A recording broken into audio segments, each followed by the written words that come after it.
YouTube ಮಾಡ್ತೀರಾ? ಹಾಗಾದ್ರೆ ಮಾಡ್ಲೇಬೇಡಿ. ಸ್ನೇಹಿತರೆ, ನಾನು ಯಾಕೆ ಹೀಗೆ ಹೇಳುತ್ತಿದ್ದೇನೆ ಎಂದು ಇಂದಿನ ವಿಡಿಯೋದಲ್ಲಿ ಹೇಳುತ್ತೇನೆ. ಇನ್ನು ಮೇಲೆ ನೀವು ಯೂಟ್ಯೂಬ್ ಮಾಡುವುದಾದರೆ ಮಾಡಲೇಬೇಡಿ ಎಂದು ಹೇಳಲು ಇರುವ ಕಾರಣಗಳೇನು ಎಲ್ಲದರ ಬಗ್ಗೆ ಇಂದಿನ ವಿಡಿಯೋದಲ್ಲಿ ತಿಳಿಸಿಕೊಡುತ್ತೇನೆ. ಅದಕ್ಕೂ ಮುನ್ನ ನೀವಿನ್ನು ಪೂರ್ಣ ಕನ್ನಡ ಜಿಜ್ಞಾಸೆ ವಾಹಿನಿಗೆ ಸಬ್ಸ್ಕ್ರೈಬ್ ಮಾಡಿಲ್ಲ ಅಂದರೆ ತಕ್ಷಣ ಸಬ್ಸ್ಕ್ರೈಬ್ ಮಾಡಿ ನಮಗೆ ಇನ್ನೂ ಹೆಚ್ಚು ಹೆಚ್ಚು ವಿಡಿಯೋಗಳನ್ನು ಮಾಡಲು ಸ್ಫೂರ್ತಿ ನೀಡಿ. ಸ್ನೇಹಿತರೆ, ಈಗ ಯೂಟ್ಯೂಬ್ ನಲ್ಲಿ ಮುಂದುವರಿಯಬೇಕೆಂದರೆ ಬಹಳ ಕಷ್ಟವಾದದ್ದು. ಏಕೆಂದರೆ ನಾವು ಈಗ ಯೂಟ್ಯೂಬ್ ಅನ್ನು ಆರಂಭಿಸಿದ್ದೇ ಬಹಳ ತಡವಾಗಿದೆ. ಇದೇ ಕಾರಣಕ್ಕಾಗಿ ನಿಮಗೂ ಸಹ ಹೇಳುತ್ತಿರುವುದು. ಹಾಗಂದ ಮಾತ್ರಕ್ಕೆ ನಿಮ್ಮನ್ನು ಡಿಮೋಟಿವೇಟ್ ಮಾಡುತ್ತಿದ್ದೇನೆ ಎಂದು ಅರ್ಥ ಅಲ್ಲ. ನೀವು ಯಾರೆಲ್ಲ ಯೂಟ್ಯೂಬ್ ಮಾಡಬೇಕೆಂದಿದ್ದೀರಿ ಅವರೆಲ್ಲರಿಗೂ ಸ್ವಲ್ಪ ಆದರೂ ಇಂದಿನ ವಿಡಿಯೋದಲ್ಲಿ ಮಾಹಿತಿ ಸಿಗಬಹುದು. ವಿಡಿಯೋದಲ್ಲಿ ಮಾಹಿತಿ ನಿಮಗೆ ಇಷ್ಟವಾದರೆ ವಿಡಿಯೋಗೆ ಲೈಕ್ ಮಾಡುವುದನ್ನು ಮರೆಯಬೇಡಿ. ಈಗ ಮುಖ್ಯ ವಿಷಯಕ್ಕೆ ಬರೋಣ. ನೀವು ಇನ್ನು ಮೇಲೆ ಯೂಟ್ಯೂಬ್ ಮಾಡುವುದಾದರೆ ಮಾಡಲೇಬೇಡಿ ಎಂದು ಹೇಳಿದೆ. ಏಕೆಂದರೆ ಸ್ನೇಹಿತರೆ, ನಾವು ಈಗಾಗಲೇ ಯೂಟ್ಯೂಬ್ ಅನ್ನು ಮಾಡುವುದು ಬಹಳ ತಡವಾಗಿದೆ. ಈಗ 2026ನೇ ಇಸವಿ. ಯೂಟ್ಯೂಬ್ ಮೊಟ್ಟ ಮೊದಲಿಗೆ ಬಂದದ್ದು 2005ರಲ್ಲಿ. 2005ರಲ್ಲಿ ಯೂಟ್ಯೂಬ್ ಆರಂಭಿಸಿದವರೇ ಯೂಟ್ಯೂಬ್ ನಲ್ಲಿ ಮೊದಲ ವಿಡಿಯೋವನ್ನು ಹಾಕಿರುತ್ತಾರೆ. ಆ ಸಮಯದಲ್ಲಿ ಯೂಟ್ಯೂಬ್ ನಲ್ಲಿ ಹೆಚ್ಚಿನ ಜನರಿಗೆ ವಿಡಿಯೋಗಳು ತಲುಪುತ್ತಿರಲಿಲ್ಲ. ಹಾಗೆ ಆ ಸಂದರ್ಭದಲ್ಲಿ ಹೆಚ್ಚಿನ ಜನರು ವಿಡಿಯೋಗಳನ್ನು ಮಾಡಿ ಅಪ್ಲೋಡ್ ಮಾಡುತ್ತಿರಲಿಲ್ಲ. ಮೊದಲಿಗೆ ಯೂಟ್ಯೂಬ್ ಅನ್ನು ಆರಂಭಿಸಿದವರೇ ಯೂಟ್ಯೂಬ್ ನಲ್ಲಿ ಮೊದಲ ವಿಡಿಯೋವನ್ನು ಹಾಕುತ್ತಾರೆ. ಮೊದಲು ಅದು ಪ್ರೇಮಿಗಳ ಸೈಟ್ ಆಗಿ ಅನ್ವೇಷಣೆಯಾಗಿದ್ದು, ಆ ನಂತರ ಎಲ್ಲಾ ವಿಷಯಗಳು ಯೂಟ್ಯೂಬ್ ನಲ್ಲಿ ಅಪ್ಲೋಡ್ ಆಗಲು ಆರಂಭಿಸುತ್ತವೆ. ಹೀಗೆ ಅಂದಿನ ಕಾಲದಲ್ಲಿ ಯೂಟ್ಯೂಬ್ ಮಾಡುವವರ ಸಂಖ್ಯೆಯು ಕಡಿಮೆ ಇತ್ತು, ಯೂಟ್ಯೂಬ್ ನೋಡುವವರ ಸಂಖ್ಯೆಯು ಕಡಿಮೆ ಇತ್ತು. ಏಕೆ ಎಂದು ನಿಮಗೆಲ್ಲರಿಗೂ ತಿಳಿದೇ ಇದೆ. 2005 2006ನೇ ಇಸವಿಯಲ್ಲಿ ಈಗ ನಮ್ಮ ಬಗ್ಗೆ ಹೇಳುವುದೆಂದರೆ, ಅವಾಗ ನಾವು ಸಣ್ಣವರಿದ್ದೆವು. ಒಂದು ಅಂಗನವಾಡಿ ಅಥವಾ 1-2ನೇ ತರಗತಿಗೆ ಹೋಗುತ್ತಿದ್ದೆವು ಎಂದು ಅಂದುಕೊಳ್ಳುವ. ಆ ಸಂದರ್ಭದಲ್ಲಿ ನಾವು ಯೂಟ್ಯೂಬ್ ನೋಡುವುದಿರಲಿ, ಯೂಟ್ಯೂಬ್ ಅಂದರೆ ಗೊತ್ತಿರಲಿಕ್ಕಿಲ್ಲ.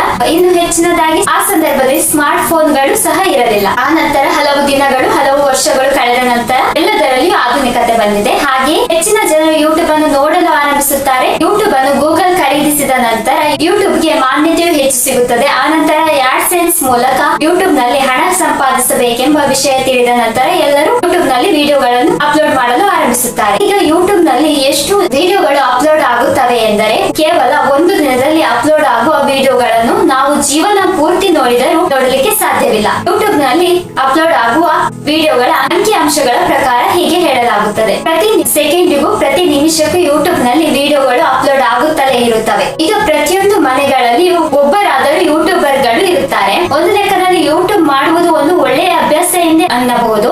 ಈಗ ನಾವು ಯಾವುದಾದರೂ ಒಂದು ನಮ್ಮಲ್ಲಿ ಇರುವ ಮಾಹಿತಿಯನ್ನು ಬೇರೆಯವರಿಗೆ ಹಂಚಿಕೊಳ್ಳಬೇಕೆಂದರೆ ಯೂಟ್ಯೂಬ್ ಒಂದು ಉತ್ತಮ ವೇದಿಕೆ ಎಂದೇ ಹೇಳಬಹುದು. ಹೀಗಾಗಿ ಎಲ್ಲರೂ ಸಹ ಯೂಟ್ಯೂಬ್ ನಲ್ಲಿ ವಿಡಿಯೋಗಳನ್ನು ಮಾಡುತ್ತಾರೆ. ಈಗ ಮಾನಿಟೈಸೇಷನ್ ಬಂದ ನಂತರ ಎಲ್ಲರೂ ತಮ್ಮ ಆದಾಯಕ್ಕಾಗಿಯೂ ಯೂಟ್ಯೂಬ್ ಅನ್ನು ಆರಿಸಿಕೊಂಡಿದ್ದಾರೆ. ಆದಾಯಕ್ಕಾಗಿ ಯೂಟ್ಯೂಬ್ ಮಾಡುವುದೆಂದರೆ ಮಾಡಲೇಬಾರದು. ಸ್ನೇಹಿತರೆ, ಇಂದಿನ ಕಾಲದಲ್ಲಿ ಯೂಟ್ಯೂಬ್ ನಲ್ಲಿ ಬಹಳ ಪೈಪೋಟಿ ಇದೆ. ಈಗ ಆರಂಭದಲ್ಲಿ 2005 2006ರಲ್ಲಿ ಅತ್ಯಂತ ಕಡಿಮೆ ಪ್ರಮಾಣದಲ್ಲಿ, ಅದು 10-15 ಜನರು ವಿಡಿಯೋ ಅಪ್ಲೋಡ್ ಮಾಡುತ್ತಿದ್ದರು ಅಷ್ಟೇ.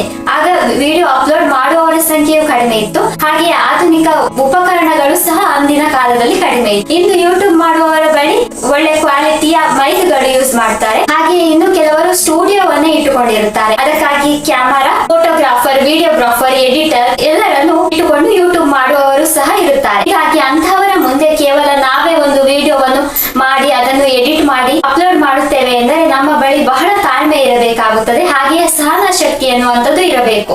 ಯೂಟ್ಯೂಬ್ ಮಾಡುತ್ತೇವೆ ಎಂದರೆ ಇನ್ನು ಮುಂದೆ ಆರಂಭಿಸಿ ಯೂಟ್ಯೂಬ್ ನಲ್ಲಿ ಮುಂದುವರಿಯಬೇಕೆಂದರೆ ಅದು ಬಹಳ ಕಷ್ಟವಾದದ್ದು. ಕೆಲವರಿಗೆ ಯೂಟ್ಯೂಬ್ ನಲ್ಲಿ ಹಣ ಗಳಿಸಬಹುದು ಎಂಬ ವಿಷಯವೂ ಗೊತ್ತಿರುವುದಿಲ್ಲ. ಹಾಗೆ ಯೂಟ್ಯೂಬ್ ನಲ್ಲಿ ವಿಡಿಯೋ ಎಡಿಟ್ ಮಾಡಿ ಅಪ್ಲೋಡ್ ಮಾಡುವುದು ಹೇಗೆ ಎಂಬುದು ಸಹ ಕೆಲವರಿಗೆ ಗೊತ್ತಿರುವುದಿಲ್ಲ. ಅದರ ಜೊತೆಗೆ ಯೂಟ್ಯೂಬ್ ನದ್ದೇ ಹಲವಾರು ಪಾಲಿಸಿ ಹಾಗೂ ನಿಯಮಗಳು ಇರುತ್ತವೆ. ಇನ್ನು ಆ ಪಾಲಿಸಿ ನಿಯಮಗಳನ್ನು ಅನುಸರಣೆ ಮಾಡಿ ಯೂಟ್ಯೂಬ್ ಮಾಡಬೇಕೆಂದರೆ ಅದು ಒಂದು ಸವಾಲಿನ ಸಂಗತಿಯೇ ಸರಿ. ಈಗ ನಾವು ಯಾವುದೇ ಒಂದು ವಿಷಯವನ್ನು ಹೇಳುತ್ತೇವೋ ಯೂಟ್ಯೂಬ್ ನ ನಿಯಮ ಗೊತ್ತಿಲ್ಲದೆ ಹೇಳುವುದಾದರೆ ಸುಲಭವಾಗಿ ವಿಡಿಯೋ ಮಾಡಬಹುದು. ಒಂದು ಲೆಕ್ಕದಲ್ಲಿ ಹೇಳಬೇಕೆಂದ್ರೆ ಇಂಗ್ಲಿಷ್ ಓದಲು ಬಂದರೆ ಅದು ಸಹ ಕಷ್ಟ ಎಂದೇ ಹೇಳಬಹುದು. ಇಂಗ್ಲಿಷ್ ಓದಲು ಬರುವುದಿಲ್ಲ ಅಥವಾ ಯೂಟ್ಯೂಬ್ ನ ನಿಯಮ ಪಾಲಿಸಿಗಳು ತಿಳಿದಿಲ್ಲ ಎಂದರೆ ಹೇಗೆ ಬೇಕೋ ಹಾಗೆ ವಿಡಿಯೋಗಳನ್ನು ಮಾಡುತ್ತೇವೆ. ಅದೇ ನಮಗೆ ಯೂಟ್ಯೂಬ್ ನ ಪಾಲಿಸಿ ನಿಯಮಗಳು ತಿಳಿದರೆ ಅದರಲ್ಲಿ ಹಲವಾರು ನಿಯಮಗಳಿವೆ. ಕೆಲವೊಂದಿಷ್ಟು ನಿಯಮಗಳು ತಿಳಿದಿರಬಹುದು ಅಥವಾ ಇನ್ನು ಕೆಲವು ನಿಯಮಗಳು ಸರಿಯಾಗಿ ತಿಳಿದಿರುವುದಿಲ್ಲ. ಹೀಗಾಗಿ ನಿಯಮಗಳನ್ನು ತಿಳಿದುಕೊಂಡು ಯೂಟ್ಯೂಬ್ ಮಾಡುವುದೆಂದರೆ ಅದು ಒಂದು ಸವಾಲಿನ ಸಂಗತಿಯೇ ಸರಿ. ಈಗ ಯೂಟ್ಯೂಬ್ ನಲ್ಲಿ ಕಾಪಿರೈಟ್ ಕ್ಲೈಮ್, ಕಾಪಿರೈಟ್ ಸ್ಟ್ರೈಕ್ ಹೀಗೆ ಹಲವಾರು ಅಂಶಗಳು ಇರುತ್ತವೆ. ಅವುಗಳನ್ನೆಲ್ಲ ತಿಳಿದುಕೊಂಡು ಯೂಟ್ಯೂಬ್ ಮಾಡುವುದು ಒಂದು ಕಷ್ಟಕರವಾದ ಸಂಗತಿ. ಈಗ ಆರಂಭದಲ್ಲಿ ಯೂಟ್ಯೂಬ್ ನಲ್ಲಿ ವಿಡಿಯೋ ಅಪ್ಲೋಡ್ ಮಾಡಿದವರು ಈಗ 5-6 ವರ್ಷಗಳ ಹಿಂದೆ ವಿಡಿಯೋ ಮಾಡುತ್ತಿದ್ದವರಿಗೆ ಆಗ ಹೊಸದಾಗಿ ಸ್ಮಾರ್ಟ್ ಫೋನ್ಗಳು ಬಂದವು. ಹೀಗಾಗಿ ವಿಡಿಯೋ ನೋಡುವವರ ಸಂಖ್ಯೆ ಹೆಚ್ಚಾಗಿತ್ತು. ಆ ನಂತರ ಯಾವಾಗಿಂದ ಯೂಟ್ಯೂಬ್ ನಲ್ಲಿ ವಿಡಿಯೋ ಅಪ್ಲೋಡ್ ಮಾಡಬಹುದು ಎಂದು ಜನರಿಗೆ ಆರಂಭಿಸಿದರು. ಹೀಗೆ ದಿನದಿಂದ ದಿನಕ್ಕೆ ಯೂಟ್ಯೂಬ್ ನಲ್ಲಿ ಯೂಟ್ಯೂಬರ್ಸ್ ಗಳ ಸಂಖ್ಯೆ ಏರುತ್ತಲೇ ಇದೆ. ಈಗ ಒಂದು ವಿಶ್ವದಲ್ಲಿ ಒಂದು 800 ಕೋಟಿ ಜನ ಇದ್ದಾರೆ ಎಂದರೆ ಅದರಲ್ಲಿ ಒಂದು 2-3 ಕೋಟಿ ಜನರು ಯೂಟ್ಯೂಬರ್ಸೇ ಆಗಿರುತ್ತಾರೆ. ಹೀಗಾಗಿ ಆರಂಭದಲ್ಲಿ ಒಂದು 10-15 ಜನ ಯೂಟ್ಯೂಬರ್ಸ್ ಗಳು ಇದ್ದಾರೆ ಎಂದರೆ ಅವರ ಜೊತೆ ಸ್ಪರ್ಧೆಗೆ ಇಳಿಯುವುದು ಬಹಳ ಸುಲಭವಾದದ್ದು. ಈಗ ನಾವು ನಮ್ಮ ಶಾಲೆಯಲ್ಲಿಯೇ ತೆಗೆದುಕೊಳ್ಳುವ, ನಾವು ಶಾಲೆಯ ಪರೀಕ್ಷೆಯಲ್ಲಿ ಪ್ರಥಮ ರ್ಯಾಂಕ್ ಬರುತ್ತಿದ್ದೇವೆ ಎಂದು ಅಂದುಕೊಳ್ಳುವ. ಹಾಗೆಂದ ಮಾತ್ರಕ್ಕೆ ನಾವೇ ಬುದ್ಧಿವಂತರು ಅಂದುಕೊಳ್ಳುವುದು ತಪ್ಪು. ಕೇವಲ ಶಾಲಾ ಹಂತದಲ್ಲಿಯೇ ಗಮನಿಸಿದರೆ ನಾವು ಬುದ್ಧಿವಂತರು ಎಂದು ಅಂದುಕೊಳ್ಳಬಹುದು. ಆದರೆ ನಾವು ನಿಜವಾಗಿಯೂ ಬುದ್ಧಿವಂತರೇ ಇಲ್ಲ. ಅದೇ ರಾಜ್ಯ ಮಟ್ಟದಲ್ಲಿ, ರಾಷ್ಟ್ರ ಮಟ್ಟದಲ್ಲಿ ತೆಗೆದುಕೊಂಡರೆ ನಾವು ಎಲ್ಲರಿಗಿಂತ ಕಡಿಮೆ ಪ್ರಮಾಣದಲ್ಲಿ ಇರುತ್ತೇವೆ. ಈಗ SSLC ಯಲ್ಲಿ ಶಾಲಾ ಪರೀಕ್ಷೆಗಳಲ್ಲಿ 100% ಅಂಕಗಳನ್ನು ಪಡೆದುಕೊಂಡಿರುತ್ತೇವೆ. ಅದೇ ಜಿಲ್ಲಾ ಮಟ್ಟದಲ್ಲಿ ಅಥವಾ ರಾಜ್ಯ ಮಟ್ಟದಲ್ಲಿ ನಮ್ಮನ್ನು ಪರಿಗಣನೆಗೆ ತೆಗೆದುಕೊಳ್ಳುವುದಾದರೆ ನಮಗೆ ಅಲ್ಲಿಯೇ ತಿಳಿಯುತ್ತದೆ ನಾವು ಎಷ್ಟು ಜನರ ನಡುವೆ ಪೈಪೋಟಿ ಮಾಡುತ್ತೇವೆ, ಅದು ನಮ್ಮ ಬುದ್ಧಿವಂತಿಕೆಯನ್ನು ತಿಳಿಸುತ್ತದೆ ಎಂದು. ಹೀಗಾಗಿ ಅಂದು ಯೂಟ್ಯೂಬ್ ಆರಂಭದಲ್ಲಿ ಕೇವಲ 10-15 ಅಥವಾ 100 ಸಂಖ್ಯೆಯ ಒಳಗೆ ಜನರು ವಿಡಿಯೋಗಳನ್ನು ಅಪ್ಲೋಡ್ ಮಾಡುತ್ತಿದ್ದರು. ಹೀಗಾಗಿ ಅಪ್ಲೋಡ್ ಮಾಡುವವರ ಸಂಖ್ಯೆ ಕಡಿಮೆಯಾಗಿತ್ತು. ಆನಂತರ ದಿನ ಬರುತ್ತಾ ಯೂಟ್ಯೂಬ್ ವಿಡಿಯೋಗಳನ್ನು ನೋಡಲು ಆರಂಭಿಸುವವರ ಸಂಖ್ಯೆ ಹೆಚ್ಚಾಯಿತು. ಹಾಗೆ ಇಂದಿನ ಸಂದರ್ಭಕ್ಕೆ ತೆಗೆದುಕೊಂಡರೆ ಯೂಟ್ಯೂಬ್ ನೋಡುವವರು ಇದ್ದಾರೆ, ಹಾಗೆ ಯೂಟ್ಯೂಬ್ ಮಾಡುವವರು ಪ್ರತಿಯೊಂದು ಮನೆಗಳಲ್ಲಿಯೂ 1 ಅಥವಾ 2 ಜನ ಯೂಟ್ಯೂಬ್ ವಿಡಿಯೋಗಳನ್ನು ಮಾಡುತ್ತಿರುತ್ತಾರೆ. ಹೀಗಾಗಿ ಯೂಟ್ಯೂಬ್ ಮಾಡುವವರ ಜನಸಂಖ್ಯೆಯನ್ನು ಇಡೀ ವಿಶ್ವದಲ್ಲಿಯೇ ತೆಗೆದುಕೊಳ್ಳುವುದಾದರೆ ಸರಿಸುಮಾರು 2-3 ಕೋಟಿ ಜನರು ಯೂಟ್ಯೂಬ್ ಅನ್ನು ಮಾಡುತ್ತಿರುತ್ತಾರೆ. ಹೀಗಾಗಿ ಅವರ ನಡುವೆ ಯೂಟ್ಯೂಬ್ ನಲ್ಲಿ ಪೈಪೋಟಿಗೆ ಇಳಿಯಬೇಕೆಂದರೆ ಅದು ಬಹಳ ಕಷ್ಟಕರವಾದದ್ದು. ಆರಂಭದಲ್ಲಿ ಯೂಟ್ಯೂಬ್ ಅನ್ನು ಆರಂಭಿಸಿರುತ್ತೇವೋ ಈಗಾಗಲೇ ಹಲವಾರು ವರ್ಷಗಳಾಗಿವೆ, ಅವರು ಎಲ್ಲರಿಗೂ ಪರಿಚಿತರಾಗಿರುತ್ತಾರೆ. ಈಗ ಉದಾಹರಣೆಗೆ ಹೇಳಬೇಕೆಂದರೆ ಇದು ಕೇವಲ ಉದಾಹರಣೆಗೆ ಹೇಳುತ್ತಿರುವುದು, ಅವರ ಬಗ್ಗೆ ಕೆಟ್ಟದಾಗಿ ಹೇಳುತ್ತಿರುವುದಲ್ಲ ಅಥವಾ ಅವರ ಘನತೆಗೆ ಧಕ್ಕೆ ಬರುವ ರೀತಿ ಹೇಳುವುದಲ್ಲ. ನಾನು ಕೇವಲ ಉದಾಹರಣೆಗೆ ಹೇಳುತ್ತಿರುವ ಮಗ ಯೂಟ್ಯೂಬ್ ಚಾನಲ್ ನಿಮಗೆಲ್ಲರಿಗೂ ತಿಳಿದಿರಬಹುದು. ಅವರು ಗಂಟೆಗೆ 2 ಗಂಟೆಗೆ ದಿನಕ್ಕೆ 4-5 ವಿಡಿಯೋ ಅಂತೂ ಅಪ್ಲೋಡ್ ಮಾಡಿಯೇ ಮಾಡುತ್ತಾರೆ. ಅವರು ಎಡಿಟರ್ಸ್ ಗಳನ್ನು ಇಟ್ಟುಕೊಂಡು ವಿಡಿಯೋ ಮಾಡುವುದಾಗಲಿ ಅಥವಾ ಹೇಗೆ ಮಾಡಲಿ ಅವರ ಬಳಿ ವಿಷಯ ಅನ್ನುವಂಥದ್ದು ಬಹಳ ಇದೆ. ಯಾಕೆಂದರೆ ಅವರು ಕೇವಲ ಒಂದು ವಿಷಯದಲ್ಲಿ ಮಾತ್ರ ವಿಷಯಗಳನ್ನು ಹೇಳುವುದಿಲ್ಲ. ರಾಜಕೀಯ, ದೇಶ ವಿದೇಶಗಳ ವಿಷಯ, ಹೀಗೆ ಎಲ್ಲ ರಂಗದ ವಿಷಯಗಳಲ್ಲಿಯೂ ಯೂಟ್ಯೂಬ್ ನಲ್ಲಿ ಮಾಹಿತಿ ನೀಡುತ್ತಾರೆ. ಹೀಗಾಗಿ ಪ್ರತಿ ಗಂಟೆಯೂ ವಿಡಿಯೋ ಅಪ್ಲೋಡ್ ಮಾಡುತ್ತಾರೆ. ಒಂದು ಇವರು ಮೊದಲಿನಿಂದಲೂ ಜನರಿಗೆ ತಿಳಿದಿತ್ತು. 5-6 ವರ್ಷದ ಹಿಂದೆ ವಿಡಿಯೋ ಅಪ್ಲೋಡ್ ಮಾಡಲು ಆರಂಭಿಸಿದ್ದರು. ಹೀಗಾಗಿ ಈಗಲೂ ಸಹ ನಿರಂತರ ಪರಿಶ್ರಮ ಪಡುತ್ತಲೇ ಇದ್ದಾರೆ. ಆದರೆ ನಾವು ಈಗ ಆರಂಭಿಸಿ ಯೂಟ್ಯೂಬ್ ನಲ್ಲಿ ಮುಂದುವರಿಯಬೇಕೆಂದರೆ ಅದು ಬಹಳ ಕಷ್ಟಕರವಾದದ್ದು. ನಮ್ಮಲ್ಲಿ ಬಹಳ ತಾಳ್ಮೆ ಅನ್ನುವಂಥದ್ದು ಇರಬೇಕು. ಆಗ ಪೈಪೋಟಿ ಮಾಡಲು ಯೂಟ್ಯೂಬರ್ಸ್ ಗಳ ಸಂಖ್ಯೆ ಕಡಿಮೆ ಇತ್ತು. ಹಾಗೆ ಯಾವುದೇ ಒಂದು ಕೆಲಸಕ್ಕೆ ಹೊಸದಾಗಿ ಬರುತ್ತೇವೆ ಎಂದರೆ, ಹೊಸ ವೇದಿಕೆ ಸಿಕ್ಕಿದೆ ಎಂದರೆ ಅದರಲ್ಲಿ ಆರಂಭದಲ್ಲಿ ಕಡಿಮೆ ಪ್ರಮಾಣದಲ್ಲಿ ಜನರು ವಿಡಿಯೋಗಳನ್ನು ಅಪ್ಲೋಡ್ ಮಾಡುತ್ತಿದ್ದಾರೆ ಎಂದರೆ ನಾವು ಬೇರೆಯವರಿಗೆ ನಮ್ಮ ಪ್ರತಿಭೆಗಳನ್ನು ಸುಲಭವಾಗಿ ತೋರಿಸಿಕೊಳ್ಳಬಹುದು. ಅದೇ ಹೆಚ್ಚಿನ ಸಂಖ್ಯೆಯಲ್ಲಿ ಜನರು ಸ್ಪರ್ಧೆಯಲ್ಲಿ ಇದ್ದಾರೆ ಎಂದರೆ ನಾವು ನಮ್ಮ ಪ್ರತಿಭೆಯನ್ನು ತೋರಿಸಿಕೊಳ್ಳುವುದು ಬಹಳ ಕಷ್ಟವೆಂದೇ ಹೇಳಬಹುದು. ಆರಂಭದಿಂದಲೇ ಯೂಟ್ಯೂಬ್ ಮಾಡುವವರು 5-6 ವರ್ಷದ ಹಿಂದೆ ಯೂಟ್ಯೂಬ್ ಮಾಡುತ್ತಿದ್ದಾರೆ ಎಂದರೆ ಅವರು ಪ್ರತಿಯೊಬ್ಬರಿಗೂ ಪರಿಚಯವಿರುತ್ತಾರೆ. ಅಂದರೆ ಯೂಟ್ಯೂಬ್ ಮಾಡುತ್ತಾ ಇರುವಂತೆ ಅವರು ಪರಿಚಯವಾಗುತ್ತಾರೆ. ಪರಿಚಯವಾದ ನಂತರ ಅವರು ಸಹ ಅಷ್ಟೇ ತಾಳ್ಮೆಯಿಂದ ಇರುತ್ತಾರೆ. ಹಾಗೆ ಅವರ ಪ್ರಕ್ರಿಯೆಯಲ್ಲಿ ನಿರಂತರವಾಗಿ ಶ್ರಮ ಪಟ್ಟಿದ್ದರಿಂದಲೇ ಈ ಹಂತಕ್ಕೆ ಬಂದಿದ್ದಾರೆ. ಆದರೆ ಅಂದು ಸ್ಪರ್ಧೆ ಎನ್ನುವಂಥದ್ದು ಕಡಿಮೆ ಇತ್ತು. ಈಗಿನ ಸಂದರ್ಭಕ್ಕೆ ಹೋಲಿಸಿಕೊಂಡರೆ ಅಂದು ಬಹಳ ಸುಲಭವೆಂದೇ ಹೇಳಬಹುದು. ಅದೇ SSLC ಪರೀಕ್ಷೆಯಲ್ಲಿ ಶಾಲೆ ಹಂತದಲ್ಲಿ 100% ಅಂಕ ಪಡೆದುಕೊಳ್ಳುವವರು SSLC ಅಂತಿಮ ಪರೀಕ್ಷೆ ರಾಜ್ಯ ಮಟ್ಟದಲ್ಲಿ ಪರಿಗಣನೆಗೆ ತೆಗೆದುಕೊಳ್ಳುವಾಗ 70% ಪಡೆದುಕೊಳ್ಳುವವರು ಇರುತ್ತಾರೆ. ಹಾಗೆ 30% ಅಂಕವನ್ನು ಪಡೆದುಕೊಳ್ಳುವವರು ಇರುತ್ತಾರೆ. ಹೀಗೆ ಕಡಿಮೆ ಸಂಖ್ಯೆಯ ಸ್ಪರ್ಧಿಗಳು ಇದ್ದರೆ ಅಲ್ಲಿ ಹೆಚ್ಚಿನ ಪೈಪೋಟಿ ಎನ್ನುವಂಥದ್ದು ಇರುವುದಿಲ್ಲ. ಈಗ ಯೂಟ್ಯೂಬ್ ನಲ್ಲಿ ನಾವು ಪಣಕ್ಕೆ ಇಳಿತಾ ಇದ್ದೇವೆ ಎಂದರೆ ಹೇಳಬೇಕೆಂದರೆ ಯೂಟ್ಯೂಬ್ ನಲ್ಲಿ ಒಂದು ದಿನದಲ್ಲಿ ಅಪ್ಲೋಡ್ ಆಗುವ ವಿಡಿಯೋಗಳನ್ನು ನಾವು ನಮ್ಮ ಜೀವಿತಾವಧಿಯಲ್ಲಿಯೂ ನೋಡಲಿಕ್ಕೆ ಸಾಧ್ಯವಿಲ್ಲ ಎಂದು ಅಂಕಿ ಅಂಶಗಳ ಪ್ರಕಾರ ಹೇಳಲಾಗುತ್ತದೆ. ಯೂಟ್ಯೂಬರ್ಸ್ ಗಳು ಎಷ್ಟು ಜನ ಇದ್ದಾರೆ? ಕೇವಲ ಒಬ್ಬ ಯೂಟ್ಯೂಬರ್ಸ್ 2-3 ಚಾನೆಲ್ ಗಳಲ್ಲಿ ವಿಡಿಯೋ ಅಪ್ಲೋಡ್ ಮಾಡುವವರು ಇರುತ್ತಾರೆ. ಅವರ ಬಗ್ಗೆ ಹೇಳಬೇಕೆಂದರೆ ಅವರ ಬಳಿ ಬಹಳ ತಾಳ್ಮೆ ಎನ್ನುವಂಥದ್ದು ಇರುತ್ತದೆ. ಹಾಗೆ ಅವರು ಈ ಹಿಂದೆ ಬಹಳ ವರ್ಷಗಳ ಹಿಂದೆ ಯೂಟ್ಯೂಬ್ ಅನ್ನು ಆರಂಭಿಸಿದರೆ ಮಾತ್ರ ಹಾಗೆ ಮಾಡಲು ಸಾಧ್ಯ. ಕೇವಲ ನಾವೇ ಯೂಟ್ಯೂಬ್ ಅನ್ನು ಮಾಡುತ್ತೇವೆ ಎಂದರೆ, ನಾವೇ ವಿಷಯಗಳನ್ನು ಹೇಳಿ ಯೂಟ್ಯೂಬ್ ಅನ್ನು ಮಾಡುತ್ತೇವೆ ಎಂದರೆ ಅದು ಒಂದು ಬಹಳ ಕಷ್ಟಕರವಾದದ್ದು. ಯಾಕೆಂದ್ರೆ ಸ್ನೇಹಿತರೆ, ಈ ವಿಡಿಯೋ ಮಾಡಿ ಎಡಿಟ್ ಮಾಡಿ ಥಂಬ್ನೇಲ್ ಮಾಡಿ ಅಪ್ಲೋಡ್ ಮಾಡಬೇಕಾಗುತ್ತದೆ. ಹೀಗೆ ಎಡಿಟ್ ಮಾಡಲಿಕ್ಕೆ ಥಂಬ್ನೇಲ್ ಮಾಡಲಿಕ್ಕೆ ಬಹಳ ಸಮಯ ತೆಗೆದುಕೊಳ್ಳುತ್ತದೆ. ಅಪ್ಲೋಡ್ ಮಾಡಲು ಈಗ 4G 5G ನೆಟ್ವರ್ಕ್ ಇದ್ದರೂ ಸಹ ನಾವು ದಿನಕ್ಕೆ 1.5 GB ಪ್ಲಾನ್ ಇರೋ ರಿಚಾರ್ಜ್ ಮಾಡುತ್ತೇವೆ ಎಂದರೂ ಸಹ ಒಂದು ವಿಡಿಯೋ ಅಪ್ಲೋಡ್ ಆಗ್ಲಿಕ್ಕೆ ನಾನೀಗ ಲಾಂಗ್ ವಿಡಿಯೋ ಮಾಡುವುದರಿಂದ 2 GB 3 GB ಡಾಟಾ ನೆಟ್ವರ್ಕ್ ಬೇಕಾಗುತ್ತದೆ. ಹೀಗಾಗಿ ದಿನಕ್ಕೆ ಒಂದು ವಿಡಿಯೋ ಅಪ್ಲೋಡ್ ಮಾಡಬೇಕೆಂದರೂ ಸಹ ಅದು ಆಗುವುದಿಲ್ಲ. ವಿಡಿಯೋ ಮಾಡಿ ಎಡಿಟ್ ಮಾಡ್ಲಿಕ್ಕೆ 1-2 ದಿನ ತೆಗೆದುಕೊಳ್ಳುತ್ತದೆ. ಎಡಿಟ್ ಮಾಡಿ ಅಪ್ಲೋಡ್ ಮಾಡಿದ ನಂತರ ಅದು ಅಪ್ಲೋಡ್ ಆಗಲಿಕ್ಕೂ 1-2 ದಿನ ಟೈಮ್ ತಗೊಳುತ್ತೆ. ಶಾರ್ಟ್ ವಿಡಿಯೋ ಅಂದರೆ ಕೇವಲ 2 ನಿಮಿಷದ ಅಥವಾ 3 ನಿಮಿಷದ ವಿಡಿಯೋ ಎಂದರೆ ಎಡಿಟ್ ಮಾಡಲಿಕ್ಕೂ ಸ್ವಲ್ಪ ಸಮಯ ಕಡಿಮೆ ತೆಗೆದುಕೊಳ್ಳುತ್ತದೆ. ಹಾಗೆ ಅಪ್ಲೋಡ್ ಮಾಡಲಿಕ್ಕೂ ಕಡಿಮೆ ಸಂದರ್ಭದ ವಿಡಿಯೋ ಅಪ್ಲೋಡ್ ಮಾಡುತ್ತಿದ್ದೇವೆ ಎಂದರೆ ಒಳ್ಳೆ ಕ್ವಾಲಿಟಿ ಇರುವ ವಿಡಿಯೋ ಅಪ್ಲೋಡ್ ಮಾಡಬಹುದು. ನಾನು ಈಗ ವಿಡಿಯೋ ಮಾಡಿ ಅಪ್ಲೋಡ್ ಮಾಡುತ್ತೇನೆ ಅಂದ್ರೆ ನನ್ನ ಮುಖ ತೋರಿಸಿ ವಿಡಿಯೋ ಅಪ್ಲೋಡ್ ಮಾಡುತ್ತೇನೆ ಅಲ್ಲವೇ. ನಾನು ವಿಡಿಯೋ ಅಪ್ಲೋಡ್ ಮಾಡುವುದು ಹೈ ಕ್ವಾಲಿಟಿಯಲ್ಲಿ ಇಟ್ಟು ವಿಡಿಯೋ ಅಪ್ಲೋಡ್ ಮಾಡಿದರೆ ನನಗೆ ಡಾಟಾ ನೆಟ್ವರ್ಕ್ ಸಾಕಾಗುವುದಿಲ್ಲ. ಹಾಗಾಗಿ ನಾನು ನನ್ನ ವಿಡಿಯೋದ ಕ್ವಾಲಿಟಿಯನ್ನು ಕಡಿಮೆ ಮಾಡುತ್ತೇನೆ. ಅದರಿಂದ ನಾನು ಸುಂದರವಾಗಿ ಕಾಣಿಸಲಿಕ್ಕಿಲ್ಲ ಅಥವಾ ನನ್ನ ವಿಡಿಯೋ ಚಂದವಾಗಿ ಕಾಣಿಸಲಿಕ್ಕಿಲ್ಲ. ಆದರೆ ನನ್ನ ವಿಷಯಗಳು ಜನರಿಗೆ ತಿಳಿದರೆ ಸಾಕು ಎನ್ನುವ ದೃಷ್ಟಿಯಿಂದ ನಾನು ವಿಡಿಯೋವನ್ನು ಅಪ್ಲೋಡ್ ಮಾಡಿದೆ. ವಿಡಿಯೋ ಕ್ವಾಲಿಟಿ ಇದ್ದರೆ ಮಾತ್ರ ಜನರಿಗೆ ವಿಡಿಯೋ ನೋಡಲು ಆಸಕ್ತಿ ಬರುತ್ತದೆ ಅಲ್ಲವೇ. ಆದ್ದರಿಂದ ನನ್ನ ವಿಡಿಯೋ ನೋಡಲು ಆಸಕ್ತಿ ಬರದೇ ಇರಲಿಕ್ಕೆ ಇದು ಒಂದು ಕಾರಣವೂ ಆಗಿರಬಹುದು. ಆದರೆ ನಾನು ವಿಡಿಯೋದಲ್ಲಿನ ಮಾಹಿತಿ ಜನರಿಗೆ ತಿಳಿಸಬೇಕೆಂಬ ಆಶಯದಲ್ಲಿ ಈ ರೀತಿ ಮಾಡುತ್ತಿದ್ದೇನೆ. ಯಾಕೆಂದರೆ ಒಳ್ಳೆ ಕ್ವಾಲಿಟಿ ವಿಡಿಯೋ ಅಪ್ಲೋಡ್ ಮಾಡಬೇಕೆಂದರೆ ಹೆಚ್ಚಿನ ಡಾಟಾ ನೆಟ್ವರ್ಕ್ ಬೇಕಾಗುತ್ತದೆ. ಹಾಗಾಗಿ ಒಂದು ವೇಳೆ ಶಾರ್ಟ್ ವಿಡಿಯೋ ಮಾಡುವುದಾದರೆ ಹಾಗೆ ಮಾಡಬಹುದು. ಆದರೆ ಹೆಚ್ಚು ಮಾಹಿತಿಗಳನ್ನು ನಿಮಗೆ ತಿಳಿಸುವ ಸಂದರ್ಭದಲ್ಲಿ ನಾನು ಹೆಚ್ಚು ಮಾಹಿತಿಗಳನ್ನು ತಿಳಿದುಕೊಳ್ಳುತ್ತೇನೆ ಎಂಬ ದೃಷ್ಟಿಯಿಂದ ಈ ರೀತಿಯಲ್ಲಿ ಮಾಡುತ್ತಿದ್ದೇನೆ. ನಾನು ಈಗಾಗಲೇ ಹಿಂದಿನ ವಿಡಿಯೋದಲ್ಲಿ ಹೇಳಿದ್ದೇನಲ್ಲವೇ, ನೀವು ವಿಡಿಯೋ ನೋಡಲಿ ಎಂದು ಮಾಡುವುದಕ್ಕಿಂತ ಹೆಚ್ಚಾಗಿ ನಾನೇ ವಿಷಯಗಳನ್ನು ತಿಳಿದುಕೊಳ್ಳಲೆಂದು ವಿಡಿಯೋ ಮಾಡುತ್ತಿದ್ದೇನೆ ಎಂದು. ಇನ್ನು ಸ್ನೇಹಿತರೆ, ನಾನು ಇನ್ನು ಮೇಲೆ ಯೂಟ್ಯೂಬ್ ಮಾಡಬೇಡಿ ಎಂದು ಹೇಳಿದೆ ಅಲ್ಲವೇ. ಇದು ನಿಮ್ಮನ್ನು ಡಿಮೋಟಿವೇಟ್ ಮಾಡುವ ಉದ್ದೇಶದಿಂದ ಅಲ್ಲ. ನಾವು ಈ ಮುಂಚೆ ಯೂಟ್ಯೂಬ್ ಆರಂಭಿಸಿದರೆ ಬಹಳ ಒಳ್ಳೆಯದಿತ್ತು ಎಂದು ಹೇಳುವ ದೃಷ್ಟಿಯಿಂದ. ಅಂದರೆ ನಾವು ಈಗ ಬಹಳ ದಿನಗಳಿಂದ ಯೂಟ್ಯೂಬ್ ಮಾಡಬೇಕು ಎಂದು ಅಂದುಕೊಂಡಿರುತ್ತೇವೆ. ನಿಜ ಹೇಳಬೇಕೆಂದರೆ ಯೂಟ್ಯೂಬ್ ಮಾಡಬೇಕು ಎಂದು ಅಂದುಕೊಂಡೇ 1-2 ವರ್ಷ ಕಳೆದು ಹೋಗುತ್ತದೆ. ಇದೇ ಕಾರಣದಿಂದಾಗಿ ನಾನು ನಿಮ್ಮ ಬಳಿ ನೀವು ಇನ್ನು ಮುಂದೆ ಯೂಟ್ಯೂಬ್ ಮಾಡುವುದಾದರೆ ಮಾಡಲೇಬೇಡಿ ಎಂದು ಹೇಳಿದೆ. ಹಾಗೆಂದ ಮಾತ್ರಕ್ಕೆ ನೀವು ಯೂಟ್ಯೂಬ್ ಮಾಡಲೇಬೇಡಿ ಎಂದು ಅಲ್ಲ, ನೀವು ಯೂಟ್ಯೂಬ್ ಅನ್ನು ಆರಂಭಿಸಿ ಎಂದು ಹೇಳುವ ಉದ್ದೇಶದಿಂದ ಹೀಗೆ ಹೇಳಿದೆನು ಸ್ನೇಹಿತರೆ. ನೀವು ದಿನ ತಡ ಮಾಡಬೇಡಿ, ಯೂಟ್ಯೂಬ್ ಮಾಡುವುದನ್ನು ದಿನ ತಡ ಮಾಡಬೇಡಿ. ನನ್ನ ಬಗ್ಗೆ ಹೇಳಬೇಕೆಂದರೆ ನಾನು ಯೂಟ್ಯೂಬ್ ಮಾಡಬೇಕು ಎಂದು ಅಂದುಕೊಂಡ ನಂತರ 6-7 ತಿಂಗಳ ನಂತರ ಯೂಟ್ಯೂಬ್ ಮಾಡಲು ಆರಂಭಿಸಿದೆನು. ಯೂಟ್ಯೂಬ್ ಮಾಡಲು ಆರಂಭಿಸಿ ಈಗ 6-7 ತಿಂಗಳು ಆದರೂ ಸಹ ವ್ಯೂಸ್ ಸಬ್ಸ್ಕ್ರೈಬರ್ಸ್ ಬರುತ್ತಿಲ್ಲ.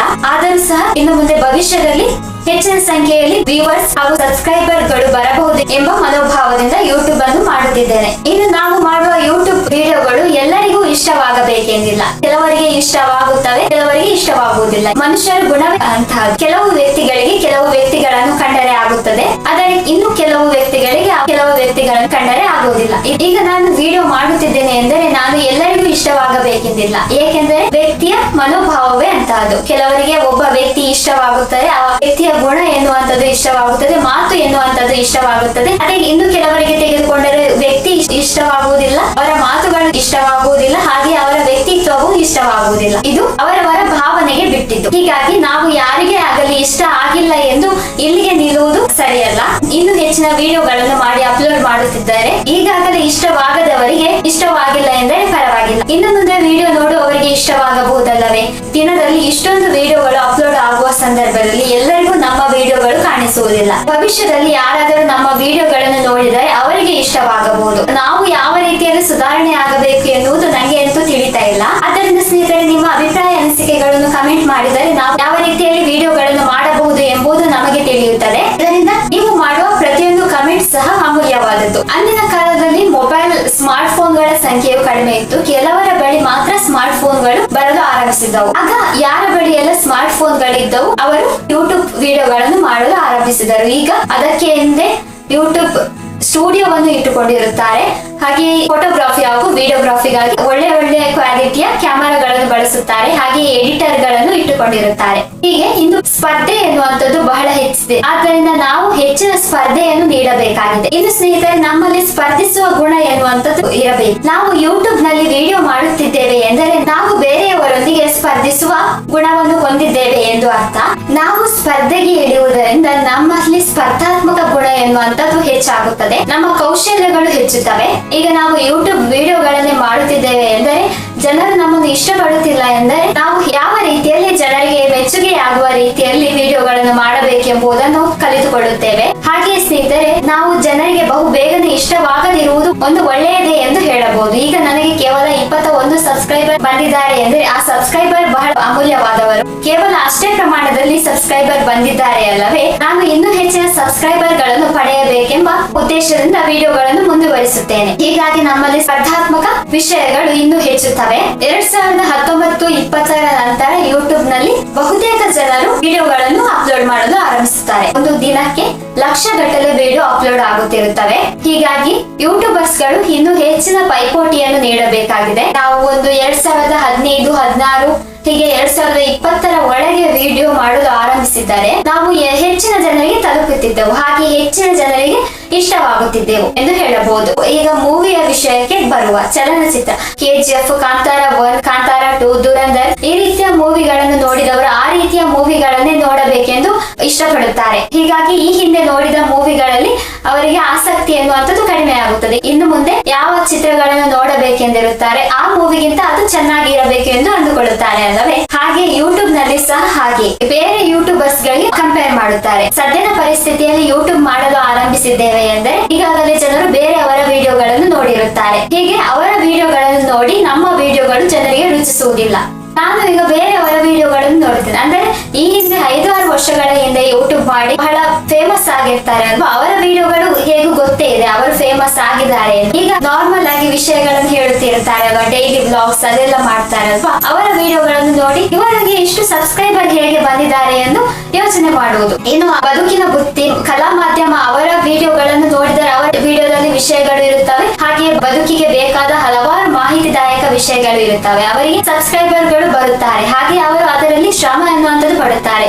ಅವರು ಒಂದೊಂದು ಕಡೆಗೆ ಹೋಗಿ ಅಲ್ಲಿನ ಚಿತ್ರಗಳನ್ನು ತೋರಿಸುತ್ತಾರೆ, ಹಾಗೆ ಒಂದೊಂದು ಪ್ರದೇಶಕ್ಕೆ ಹೋಗಿ ಅಂದರೆ ಆ ವ್ಯಕ್ತಿಗಳು ಎಲ್ಲಿದ್ದಾರೆ ಅಲ್ಲಿಗೆ ಹೋಗಿ ಸಂದರ್ಶನ ಮಾಡಿ ವಿಡಿಯೋಗಳನ್ನು ಅಪ್ಲೋಡ್ ಮಾಡುತ್ತಿರುತ್ತಾರೆ. ನಾನು ಈಗ ಯಾವುದೋ ಒಂದು ವಿಷಯವನ್ನು ಹೇಳುತ್ತೇನೆ ಅಂದರೆ ಕನ್ನಡ ಹಾಗೂ ಕರ್ನಾಟಕದ ವಿಷಯವನ್ನು ಹೇಳುತ್ತಿದ್ದೇನೆ ಎಂದರೆ ನಾನು ರಾಯಲ್ಟಿ ಫ್ರೀ ಇಮೇಜ್ ಅನ್ನೇ ಹುಡುಕ್ಬೇಕು. ಅದನ್ನು ಬಿಟ್ಟು ನಾನು ಈಗ ಹೊರಗಡೆ ಹೋಗಿ ವಿಡಿಯೋ ಮಾಡುತ್ತೇನೆ ಎಂದರೆ ಗೊತ್ತಲ್ವಾ ನಿಮ್ಗೆ, ಹುಡುಗರಾದ್ರೆ ಹೇಗೂ ದೂರ ದೂರದ ಪ್ರದೇಶಗಳಿಗೆ ಒಬ್ಬರೇ ಹೋಗಿ ವಿಡಿಯೋಗಳನ್ನು ಮಾಡಿಕೊಂಡು ಬರಬಹುದು ಎಂದು. ಆದರೆ ನಾವು ಈಗ ಹೊರಗಡೆ ಹೋಗುತ್ತೇವೆ ಎಂದರೆ ನಮ್ಮ ಮನೆಯವರ ಮನಸ್ಥಿತಿಯು ಮುಖ್ಯವಾಗುತ್ತದೆ. ಹಾಗಾಗಿ ಮಹಿಳೆಯರು ಹೋಗಿ ಕರ್ನಾಟಕದ ಯಾವುದೋ ಒಂದು ಜಿಲ್ಲೆಗೆ ಹೋಗಿ ಅಥವಾ ಯಾವುದೋ ಒಂದು ಪ್ರದೇಶಕ್ಕೆ ಹೋಗಿ ಅಲ್ಲಿಯ ವಿಷಯವನ್ನು ತಿಳಿಸಬೇಕೆಂದರೆ ಅದು ಸ್ವಲ್ಪ ಅಸಾಧ್ಯವಾದದ್ದು ಎಂದು ಹೇಳಬಹುದು.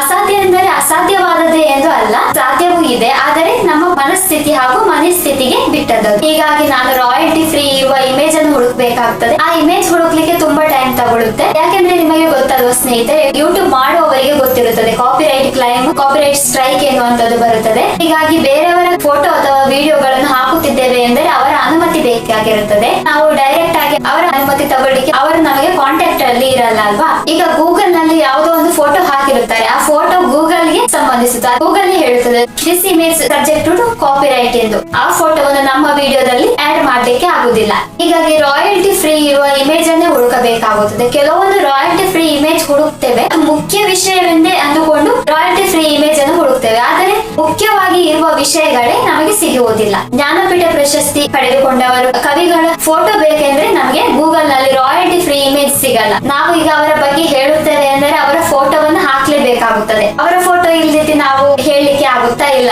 ಒಂದಾದ್ರೂ ಇಮೇಜ್ ಬೇಕಾಗುತ್ತೆ. ಕುವೆಂಪು, ದ ರಾ ಬೇಂದ್ರೆ ಅವರ ಬಗ್ಗೆ ಹೇಳುತ್ತಿದ್ದೇನೆ ಎಂದರೆ ಅವರ ಇಮೇಜ್ ಅನ್ನು ಹಾಕ್ಲೇಬೇಕಾಗುತ್ತದೆ. ಆ ಸಂದರ್ಭದಲ್ಲಿ ರಾಯಲ್ಟಿ ಫ್ರೀ ಇಮೇಜ್ ಒಂದು ಸಿಗದಿದ್ದರೆ ಅದು ಬಹಳ ಕಷ್ಟಕರವಾಗುತ್ತದೆ. ಅದೇ ನಾನು ಕೇವಲ ಒಂದು ವಿಷಯವನ್ನು ಮಾತ್ರ ಹೇಳುತ್ತಿದ್ದೇನೆ ಎಂದರೆ ಅಲ್ಲಿ ಜನರು ವಿಡಿಯೋವನ್ನು ನೋಡಲು ಅಷ್ಟೊಂದು ಆಸಕ್ತಿ ತೋರಿಸುವುದಿಲ್ಲ ಎಂಬುದು ನನಗೂ ತಿಳಿದಿದೆ. ಆದರೆ ನಾನು ಇದೇ ರೀತಿಯಲ್ಲಿ ವಿಡಿಯೋ ಮಾಡುತ್ತಿದ್ದೇನೆ. ನನ್ನ ವಿಡಿಯೋ ಆಕರ್ಷಿತವಾಗಿಯೇ ಕಾಣಿಸಬೇಕೆಂದರೆ ಗೂಗಲ್ ನಲ್ಲಿ ಕಾಪಿರೈಟೆಡ್ ಇರುವ ಇಮೇಜ್ ಅನ್ನು ಬಳಸಿ ವಿಡಿಯೋ ಅಪ್ಲೋಡ್ ಮಾಡಬಹುದು. ಆದರೆ ಯೂಟ್ಯೂಬ್ ಅದನ್ನು ತೆಗೆದುಕೊಳ್ಳುವುದಿಲ್ಲ. ಒಂದೆರಡು ವಿಡಿಯೋಗಳನ್ನು ತೆಗೆದುಕೊಳ್ಳುತ್ತದೆ, ಆಮೇಲೆ ಕಾಪಿರೈಟ್ ಸ್ಟ್ರೈಕ್ ಬರುತ್ತೆ. ಕಾಪಿರೈಟ್ ಸ್ಟ್ರೈಕ್ ಎಂದರೆ ಆಮೇಲೆ ಯೂಟ್ಯೂಬ್ ನಲ್ಲಿ ಯೂಟ್ಯೂಬ್ ಚಾನೆಲ್ ಯೂಟ್ಯೂಬ್ ನವರೇ ಡಿಲೀಟ್ ಮಾಡಿ ಹಾಕ್ತಾರೆ. ಹೀಗಾಗಿ ನಾನು ಹೇಳಲು ಬಂದ ಮುಖ್ಯ ವಿಷಯ, ಇನ್ನು ಮುಂದೆ ಯೂಟ್ಯೂಬ್ ಮಾಡಲು ಆರಂಭಿಸುವುದಾದರೆ ಆರಂಭಿಸಬೇಡಿ. ಅಂದರೆ 1-2 ದಿನದಲ್ಲಿ ಯೂಟ್ಯೂಬ್ ಮಾಡುತ್ತೀರಾ ಮಾಡಿ, ಅದನ್ನು ಬಿಟ್ಕೊಂಡು ಇನ್ನು 2-3 ತಿಂಗಳು ಬಿಟ್ಟು ಅಥವಾ 5-6 ತಿಂಗಳು ಬಿಟ್ಟು ಅಂದುಕೊಂಡರೆ ಅದು 1 ವರ್ಷವೇ ಆಗಿ ಹೋಗುತ್ತದೆ. ಇದು ನನ್ನ ಅನುಭವದಲ್ಲಿಯೇ ಹೇಳುತ್ತಿದ್ದೇನೆ. ಇದುವರೆಗೆ ಕೆಲವರಿಗೆ ತಿಳಿದಿರಲಿಕ್ಕಿಲ್ಲ, ಯೂಟ್ಯೂಬ್ ನಲ್ಲಿ ವಿಡಿಯೋ ಅಪ್ಲೋಡ್ ಮಾಡಿ ಹಣ ಸಂಪಾದಿಸುತ್ತಾರೆ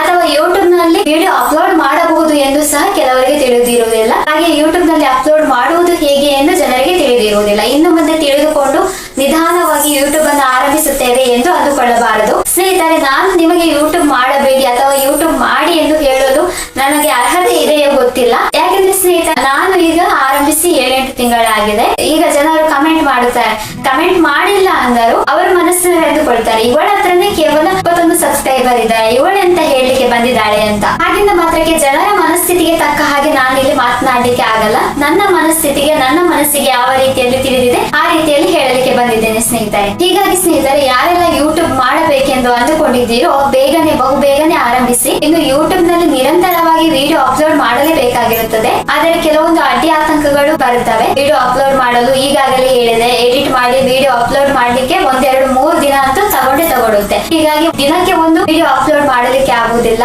ಇದು ಯೂಟ್ಯೂಬ್ ವಿಡಿಯೋ ಮಾಡುವಾಗ ಹೆಚ್ಚಿನದಾಗಿ ಎಂಟರ್ಟೈನ್ಮೆಂಟ್ ಅನ್ನುವಂಥದ್ದು ಇರಬೇಕಾಗುತ್ತದೆ. ಕೆಲವು ಎಂಟರ್ಟೈನಿಂಗ್ ಚಾನೆಲ್ಗಳು ಇರುತ್ತವೆ. ಈಗ ಉದಾಹರಣೆಗೆ ಹೇಳಬೇಕಂದ್ರೆ ಕೀರ್ತಿ ENT ಕ್ಲಿನಿಕ್ ಎಂದು, ಅದರಲ್ಲಿ ಕಾಮಿಡಿ ಎಲ್ಲ ಮಾಡ್ತಾರೆ ಅಲ್ವಾ, ಅದು ಜನರಿಗೆ ಬೇಗನೆ ಇಷ್ಟವಾಗುತ್ತೆ. ನಾನು ಈಗ ಕನ್ನಡದ ವಿಷಯದಲ್ಲಿ ವಿಡಿಯೋ ಮಾಡುತ್ತಿದ್ದೇನೆ ಅಂದ್ರೆ ಅಲ್ಲಿ ಕಾಮಿಡಿ ಮಾಡ್ಲಿಕ್ಕೆ ಆಗಲ್ಲ, ಕೇವಲ ಮಾಹಿತಿಯನ್ನು ನೀಡುವ ಯೂಟ್ಯೂಬ್ ಚಾನೆಲ್ ಆಗಿದೆ. ಹಾಗಾಗಿ ಅರವಿಂದ್ರ ಅವರ ಬಗ್ಗೆ ವಿಡಿಯೋ ಮಾಡುತ್ತಿದ್ದೇನೆ ಅಂತ ಅಂದುಕೊಳ್ಳು, ಅದರಲ್ಲಿ ಕಾಮಿಡಿ ತಂದು ಹಾಕ್ಲಿಕ್ಕೆ ಆಗುತ್ತಾ? ಇಲ್ಲ. ಮುಖ್ಯಮಂತ್ರಿ ಚಂದ್ರು ಅವರ ವಿಷಯವನ್ನು ಹೇಳುತ್ತಿದ್ದೇನೆ ಅಂದ್ರೆ ಅಲ್ಲಿ ಕಾಮಿಡಿ ಸೇರಿಸಬಹುದು. ಹಾಗೆ ಈಗ ಚಿಕ್ಕಣ್ಣ ಅವರ ವಿಷಯವನ್ನು ಹೇಳುತ್ತಿದ್ದೇನೆ ಅಂದ್ರೆ ಅಲ್ಲಿ ಕಾಮಿಡಿ ಸೇರಿಸಬಹುದು. ಯಾರು ಹಾಸ್ಯ ನಟರಿದ್ದಾರೆ ಅವರ ಬಗ್ಗೆ ಹೇಳುತ್ತಿದ್ದೇನೆ ಅಂದ್ರೆ ಅಲ್ಲಿ ಕಾಮಿಡಿ ಸೇರಿಸಬಹುದು. ಅದನ್ನು ಬಿಟ್ಟು ಕುವೆಂಪು, ದ ರಾ ಬೇಂದ್ರೆ ಅವರೆಲ್ಲ ಮಹನೀಯರು, ಅವರ ವಿಷಯವನ್ನು ಹೇಳುವಾಗ ಕಾಮಿಡಿ ಎಲ್ಲ ಸೇರಿಸಲಿಕ್ಕೆ ಆಗಲ್ಲ ಅಲ್ವಾ? ಇದು ಒಂದು ಕಾರಣ ಎಂದು ನನಗೆ ಗೊತ್ತು, ಆದ್ರೂ ಸಹ ವಿಡಿಯೋ ಮಾಡುತ್ತಿದ್ದೇನೆ. ಇನ್ನು ಜನರಿಗೆ ಬೇಗನೆ ಇಷ್ಟವಾಗುವುದಿಲ್ಲ ಸ್ನೇಹಿತರೆ. ಒಳ್ಳೆಯ ವಿಷಯವನ್ನು ಹೇಳಬೇಕೆಂದರೆ ಜನರು ಬೇಗನೆ ಇಷ್ಟಪಡುವುದೂ ಇಲ್ಲ, ಹಾಗೆ ಬೆಂಬಲವನ್ನು ನೀಡುವುದಿಲ್ಲ. ಯೂಟ್ಯೂಬ್ ಬಹಳ ದಿನಗಳ ನಂತರ ಅಥವಾ ಬಹಳ ತಿಂಗಳ ನಂತರ ಅಥವಾ ಬಹಳ ವರ್ಷಗಳ ನಂತರ ಯೂಟ್ಯೂಬ್ ಆರಂಭಿಸಿ ಏನು ಪ್ರಯೋಜನವಿಲ್ಲ. ಹಾಗೆ ಸ್ನೇಹಿತರೆ, ನಾನು ಯಾವ ರೀತಿಯಲ್ಲಿ ವಿಡಿಯೋಗಳನ್ನು ಮಾಡಬೇಕು ಎಂಬುದನ್ನು ತಪ್ಪದೆ ಕಮೆಂಟ್ ಮಾಡಿ. ನಿಮ್ಮ ಅಭಿಪ್ರಾಯ, ಅನಿಸಿಕೆಗಳಿಂದ ನಾನು ಯೂಟ್ಯೂಬ್ ನಲ್ಲಿ ಯಾವ ರೀತಿಯಲ್ಲಿ ಮುಂದುವರಿಯಬಹುದು ಎಂಬುದು ನನಗೆ ತಿಳಿಯುತ್ತದೆ. ಹಾಗೆಯೇ ನಾನು ವಾಹಿನಿಯನ್ನು ತೆರೆದು ಇಷ್ಟು ಸಮಯವಾದರೂ ಸಬ್ಸ್ಕ್ರೈಬ್ ಬರದೇ ಇರುವುದರಿಂದ ನನಗೆ ಯೂಟ್ಯೂಬ್ ನಲ್ಲಿ ಮುಂದುವರಿಯಲು ಮನಸ್ಸು ಸಹ ಕಡಿಮೆ ಆಗುತ್ತಿದೆ. ಆದರೆ ಇದೇ ಯೂಟ್ಯೂಬ್ ನಲ್ಲಿ ಮುಂದುವರಿಯಬೇಕು ಎಂದು ಇದ್ದೇನೆ. ಆದರೆ ಇದೇ ವಾಹಿನಿಯಲ್ಲಿ ಮುಂದುವರಿಯಬೇಕೆ ಅಥವಾ ಬೇರೆ ವಾಹಿನಿಯನ್ನು ಆರಂಭಿಸಬೇಕೆ ಎಂದು ತಿಳಿಯುತ್ತಿಲ್ಲ. ನೀವು ಯಾರೆಲ್ಲ ಸಬ್ಸ್ಕ್ರೈಬ್ ಮಾಡಿದ್ದೀರಿ, ಹಾಗೆ ಇನ್ನು ಮುಂದೆ ಯಾರೆಲ್ಲ ನನ್ನ ವಿಡಿಯೋಗಳನ್ನು ನೋಡುತ್ತೀರಿ, ನಿಮ್ಮ ಆತ್ಮೀಯರಿಗೆ ನನ್ನ ವಿಡಿಯೋವನ್ನು ತಿಳಿಸಬೇಕೆಂದು ಅನಿಸಿದರೆ ತಿಳಿಸಿ. ಹಾಗೆ ನಿಮಗೆ ವಿಡಿಯೋ ಇಷ್ಟವಾದರೆ ಲೈಕ್ ಮತ್ತು ಸಬ್ಸ್ಕ್ರೈಬ್ ಮಾಡಿ. ಈಗ ನಾವು ಯೂಟ್ಯೂಬ್ ನಲ್ಲಿ ವಿಡಿಯೋ ಮಾಡುತ್ತಿದ್ದೇವೆ ಎಂದರೆ ಜನರು ಬೇರೆಯವರ ಈ ಹಿಂದೆ ನೋಡಿದ ಯೂಟ್ಯೂಬರ್ಸ್ ಅನ್ನ ಪರಿಗಣನೆಗೆ ತೆಗೆದುಕೊಳ್ತಾರೆ. ಅವರ ವಿಡಿಯೋದಷ್ಟು ಇವರ ವಿಡಿಯೋ ಅಷ್ಟೊಂದು ಚೆನ್ನಾಗಿಲ್ಲ ಎಂದು ಅಂದುಕೊಳ್ಳುತ್ತಾರೆ. ಹೀಗಾಗಿ ಯೂಟ್ಯೂಬ್ ನಲ್ಲಿ ಹಲವಾರು ಯೂಟ್ಯೂಬರ್ಸ್ ಗಳು ಇರುವುದರಿಂದ ನಮ್ಮ ವಿಡಿಯೋ ಯಾರಿಗೂ ರುಚಿಸದೇ ಇರಬಹುದು. ಇನ್ನೊಂದು ಹೇಳ್ಬೇಕಂದ್ರೆ, ಯೂಟ್ಯೂಬ್ ನಲ್ಲಿ ವಿಡಿಯೋ ಮಾಡುವುದಾದರೆ ಕೆಲವೊಂದು ಟೂಲ್ ಗಳು ಫ್ರೀ ಆಗಿ ಸಿಗ್ತಾ ಇದ್ದಾವೆ. ಈಗಲೇ ಆರಂಭಿಸುವುದಾದರೆ ಈಗ ChatGPT, Google Gemini ಎಲ್ಲ ಈಗ ಬಂದಿತ್ತು. ಹೀಗಾಗಿ ಇದು ಆರಂಭದಲ್ಲಿ ಫ್ರೀ ಆಗಿ ಕೊಡ್ತಾ ಇದ್ದಾರೆ. ಹೆಚ್ಚಿನ ವಿಷಯಗಳು ಬೇಕೆಂದರೆ ಪರ್ಚೇಸ್ ಮಾಡಬೇಕು ಹೋಗ್ತದೆ, ಆದರೆ ಸ್ವಲ್ಪ ಸಣ್ಣ ಪುಟ್ಟ ವಿಷಯಗಳನ್ನು ಅದು ಫ್ರೀ ಆಗಿ ಕೊಡ್ತಾ ಇದೆ. ಇದರಲ್ಲಿ ನಮ್ಮಿಂದಾಗಿ ಅದಕ್ಕೆ ಉಪಯೋಗವೂ ಇದೆ. ಅದು ಹೇಗೆ ಅಂತೂ ಪ್ರತ್ಯೇಕ ವಿಡಿಯೋದಲ್ಲಿ ಹೇಳುತ್ತೇನೆ. ಈಗ ಅದರಿಂದ ನಮಗೆ ಏನು ಉಪಯೋಗ ಇದೆ ತಿಳಿದುಕೊಳ್ಳುವ. ಜೆಮಿನಿಯಲ್ಲಿ ಇಮೇಜ್ ಜನರೇಟ್ ಮಾಡಿ ನಮ್ಮ ವಿಡಿಯೋದಲ್ಲಿ ಬಳಸಬಹುದು ಎಂದು ಹೇಳುತ್ತಾರೆ. ನಂಗೂ ಅದರ ಬಗ್ಗೆ ಹೆಚ್ಚಿನದಾಗಿ ಗೊತ್ತಿಲ್ಲ. ಪರ್ಚೇಸ್ ಮಾಡಿ ವಾಟರ್ ಮಾರ್ಕ್ ಇಲ್ಲದ ಇಮೇಜ್ ಯೂಸ್ ಮಾಡಬಹುದು ಏನೋ. ಇನ್ನು ಹೆಚ್ಚಿನವರು ಹೇಳುತ್ತಾರೆ ಈ ವಾಟರ್ ಮಾರ್ಕ್ ಇರುವ ಇಮೇಜ್ ಅನ್ನು ಯೂಸ್ ಮಾಡಬಹುದು ಎಂದು. ಆದರೆ ಇನ್ನು ಸ್ನೇಹಿತರೆ, ಜೆಮಿನಿಯಲ್ಲಿ ಇಮೇಜ್ ಜನರೇಟ್ ಮಾಡಿ ಅದನ್ನ ಕ್ರಾಪ್ ಮಾಡುವುದು ಅಥವಾ ಅದರ ವಾಟರ್ ಮಾರ್ಕ್ ತೆಗೆದು ಯೂಟ್ಯೂಬ್ ನಲ್ಲಿ ವಿಡಿಯೋ ಅಪ್ಲೋಡ್ ಮಾಡುತ್ತೇವೆ ಅಂದರೆ ಅದು ಫುಲ್ ರಾಂಗ್. ಯಾಕಂದ್ರೆ ಜೆಮಿನಿ ಟರ್ಮ್ಸ್ ಕಂಡೀಷನ್ ಗೆ ನಾವು ಧಕ್ಕೆ ತಂದ ಹಾಗೆ. ಇನ್ನು ChatGPT ಯಲ್ಲಿ ಯೂಟ್ಯೂಬ್ ನಲ್ಲಿ ವಿಡಿಯೋ ಮಾಡುತ್ತಿದ್ದೇವೆ ಅಂದ್ರೆ ನಮ್ಮ ಕೌಶಲ್ಯವೂ ಬೇಕು. ಆದರೆ ಹೆಚ್ಚಿನ ಮಾಹಿತಿ, ನಮಗೆ ತಿಳಿದಿರದ ಮಾಹಿತಿ ChatGPT ನಮಗೆ ನೀಡುತ್ತದೆ. ಅದರಿಂದ ಸ್ವಲ್ಪ ವಿಷಯಗಳನ್ನು ತಿಳಿದುಕೊಂಡು ನಾವು ಯೂಟ್ಯೂಬ್ ನಲ್ಲಿ ಮುಂದುವರಿಯಬಹುದು. ಆರಂಭದಲ್ಲಿ ChatGPT ಈಗಿನ ಸಂದರ್ಭದಲ್ಲಿ ChatGPT ಫ್ರೀಯಾಗಿ ಲಭಿಸುತ್ತಿದೆ. ಇನ್ನು ಮುಂದೆ ಅದನ್ನು ಸಹ ಖರೀದಿಸಿ ಉಪಯೋಗ ಮಾಡಬೇಕಾಗಬಹುದು. ಯೂಟ್ಯೂಬ್ ನಲ್ಲಿ ಈಗ ಹೆಚ್ಚಿನ ಸಂಖ್ಯೆಯಲ್ಲಿ ಜನರು ಯೂಟ್ಯೂಬ್ ಅಪ್ಲೋಡ್ ಮಾಡುತ್ತಿದ್ದಾರೆ ಎಂದರೆ ಯೂಟ್ಯೂಬ್ ಸಹ ಪರ್ಚೇಸ್ ಮಾಡಬೇಕಾದ ಪರಿಸ್ಥಿತಿ ಬರಬಹುದು. ಇನ್ನು ಹಲವಾರು ವರ್ಷಗಳ ನಂತರ ಯೂಟ್ಯೂಬ್ ಮಾಡುತ್ತೇವೆ ಎಂದರೆ ಯೂಟ್ಯೂಬ್ ವಿಡಿಯೋ ಅಪ್ಲೋಡ್ ಮಾಡಲಿಕ್ಕೂ ಯೂಟ್ಯೂಬ್ ಅನ್ನು ಪರ್ಚೇಸ್ ಮಾಡಬೇಕಾಗಬಹುದು. ಹಾಗಾಗಿ ಈಗ ಫ್ರೀ ಆಗಿ ಇರುವಾಗಲೇ ಅದರ ಉಪಯೋಗವನ್ನು ಪಡೆದುಕೊಳ್ಳಬೇಕು. ಯೂಟ್ಯೂಬ್ ಶಾರ್ಟ್ಸ್ ಅಲ್ಲಿ ಅಥವಾ ರೀಲ್ಸ್ ಅಲ್ಲಿ ಎಲ್ಲ ಒಬ್ಬರೇ ವಿಡಿಯೋ ಮಾಡ್ಕೊಂಡು ಮುಂದುವರಿಲಿಕ್ಕೆ ಕಷ್ಟ. ಅದೇ 2-3-4-5 ಜನ ಇದ್ದಾರೆ ಅಂದ್ರೆ ಬೇಗ ಜನರಿಗೆ ತಲುಪ್ತೇವೆ.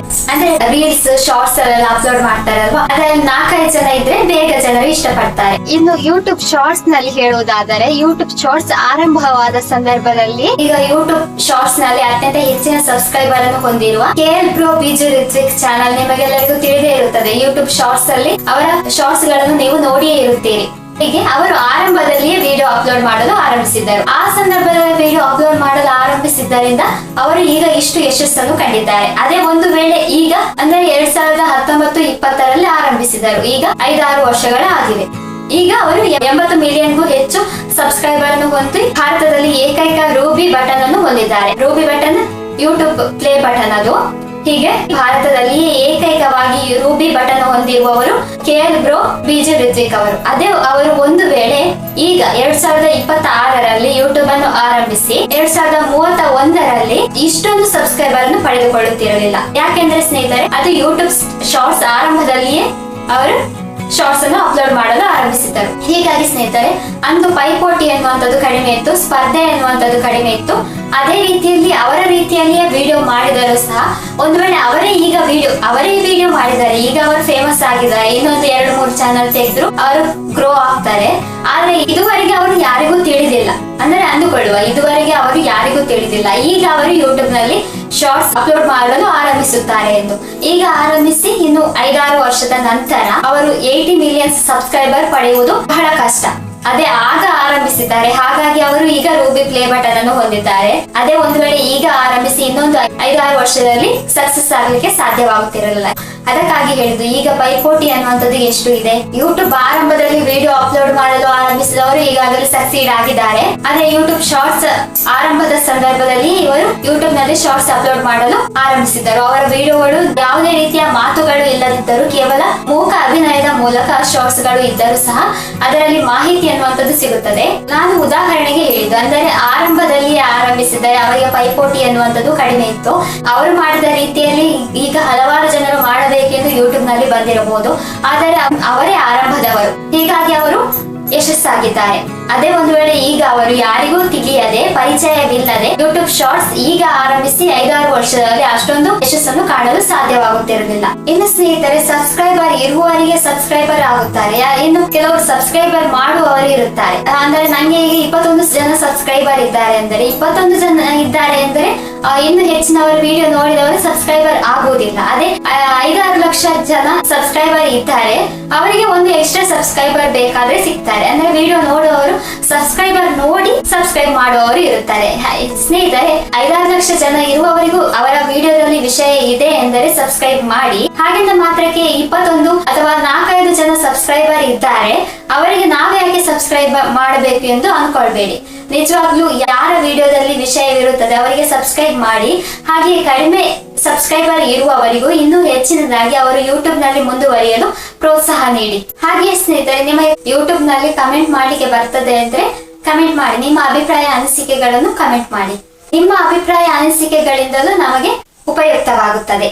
ಹಾಗೆಯೇ ಸ್ನೇಹಿತರೆ, ನಾನು ನಿಮ್ಮ ಹೆಮ್ಮೆಯ ವಿಷಯದ ಬಗ್ಗೆ ಅಂದ್ರೆ ಕರ್ನಾಟಕದ ಬಗ್ಗೆ ವಿಷಯ ಹೇಳುತ್ತಿದ್ದೇನೆ ಎಂದರೆ ನೀವು ಯಾವುದಾದರೂ ಒಂದು ಜಿಲ್ಲೆಗೆ ಸಂಬಂಧಪಟ್ಟಿರುತ್ತೀರಿ ಅಲ್ಲವೇ? ಆ ವಿಷಯಕ್ಕೆ ನಾನು ಈಗಾಗಲೇ ಹೇಳಿದ್ದರೆ ಹೌದು ಎಂದು ಹೇಳಿ, ಅಥವಾ ನಾನು ತಪ್ಪಾಗಿ ಹೇಳಿದರೆ ತಪ್ಪಾಗಿ ಹೇಳಿದ್ದೇನೆ ಎಂದು ಹೇಳಿ, ಅಥವಾ ಯಾವುದೇ ಒಂದು ವಿಷಯವನ್ನು ಹೇಳಲು ಮರೆತಿದ್ದರೆ, ನಿಮ್ಮಲ್ಲಿ ಇನ್ನೂ ಹೆಚ್ಚಿನ ಮಾಹಿತಿಗಳು ಇದ್ದರೆ ಅದನ್ನು ನೀವು ಹಂಚಿಕೊಳ್ಳಿ. ನಿಮ್ಮಿಂದಾಗಿ ಬೇರೆಯವರಿಗೆ ವಿಷಯ ತಿಳಿಯುತ್ತದೆ, ಹಾಗೆ ನೀವು ಹೆಚ್ಚಿನ ವಿಷಯವನ್ನು ತಿಳಿದಿದ್ದೀರಿ ಎಂಬುದು ನಮಗೆ ತಿಳಿಯುತ್ತದೆ. ಈಗ ನಾನು ಕರ್ನಾಟಕದ ಬಗ್ಗೆ ಹೇಳುತ್ತಿದ್ದೇನೆ ಎಂದರೆ ಯಾವುದೋ ವಿಷಯಕ್ಕೆ ಸಂಬಂಧಪಟ್ಟದ್ದು ಹೇಳ್ತಾ ಇದ್ದೇನೆ ಅನ್ನೋ ರೀತಿಯಲ್ಲಿ ಇರಬೇಡಿ. ಇದು ನಿಮ್ಮ ವಿಷಯದ ಬಗ್ಗೆ, ನಿಮ್ಮ ವಿಷಯದ ಬಗ್ಗೆ ಹೇಳುತ್ತೇನೆ. ಹಾಗಾಗಿ ನಿಮ್ಮ ಅಭಿಪ್ರಾಯ ಅನಿಸಿಕೆಗಳನ್ನು ತಪ್ಪದೆ ಕಮೆಂಟ್ ಮಾಡಿ. ನನ್ನ ವಿಡಿಯೋದ ಬಗ್ಗೆ ಹೇಳುತ್ತಿದ್ದೇನೆ ಅಲ್ಲ, ಯಾವ ವಿಡಿಯೋ ನೋಡುತ್ತೀರಿ ಅದರಲ್ಲಿ ನಿಮಗೆ ಏನು ಹೇಳ್ಬೇಕು ಅನ್ನಿಸುತ್ತೆ ಅದನ್ನು ಹೇಳಿ. ಹಾಗೆ ಮಾತ್ರ ವಿಡಿಯೋದಲ್ಲಿ ಏನು ವಿಷಯ ಇರುತ್ತದೆ ಆ ವಿಷಯಕ್ಕೆ ಮಾತ್ರ ಸಂಬಂಧಪಟ್ಟ ಹಾಗೆ ಹೇಳಿ, ಅದನ್ನು ಬಿಟ್ಟು ಬೇರೆ ವಿಷಯಕ್ಕೆ ಸಂಬಂಧಪಟ್ಟ ಹಾಗೆ ಹೇಳ್ಬೇಡಿ. ಹಾಗೆ ಸ್ನೇಹಿತರೆ, ಇನ್ನೂ ಹೆಚ್ಚಿನ ವಿಡಿಯೋಗಳನ್ನು ಮಾಡಲು ನಮಗೆ ಸ್ಫೂರ್ತಿ ನೀಡಿ. ನಿಮ್ಮ ವ್ಯೂಸ್ ಹಾಗೂ ಸಬ್ಸ್ಕ್ರೈಬ್ ಇಂದ ನಮ್ಮ ಮೇಲೆ ನಿಮ್ಮ ಪ್ರೀತಿ ವಿಶ್ವಾಸವನ್ನು ತೋರಿಸಿ. ಮುಂದಿನ ವಿಡಿಯೋದಲ್ಲಿ ಕನ್ನಡದ ವಿಷಯದೊಂದಿಗೆ ಮತ್ತೆ ಭೇಟಿ ಆಗೋಣ. ಅಲ್ಲಿಯವರೆಗೂ ನಮಸ್ಕಾರ.